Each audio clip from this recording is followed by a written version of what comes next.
अस्सलाम वालेकुम, आप देख रहे हैं PA न्यूज HD और मैं हूं आपके होस्ट सादिया बतूल। शामिल करते हैं आज की अहम खबरें। ईद उल अजहा पे मुल्क भर में 69,77,000 जानवर कुर्बान किए गए। टेनरीज एसोसिएशन ने ईद उल अजहा पे मुल्क भर में कुर्बान किए गए जानवरों के अदाद शुमार जारी कर दिए हैं, जिसके मुताबिक मजमूई तौर पर 69,77,000 जानवर कुर्बान किए गए।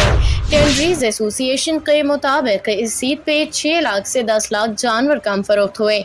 ईद कुर्बान पे 30 लाख गायें, 34 लाख बकरे, 4 लाख भेड़ें और 1 लाख ऊँट कुर्बान किए गए।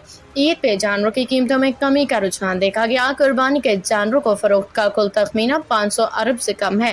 रिपोर्ट के मुताबिक गाय की कीमत में 25,000 से 1.5 लाख रुपए कमी रिकॉर्ड की गई। बकरे की कीमत में 10,000 से 50,000 तक रुपए इजाफा। ऊँट की कीमत में भी इजाफे का रुझान देखा गया। इस साल खालों की मालियत का तखमीना 6.35 अरब लगाया गया। न्यूज स्टूडियो से अब तक के लिए इतना ही। मजीद खबरों और अपडेट्स के लिए देखते रहिए PA न्यूज HD।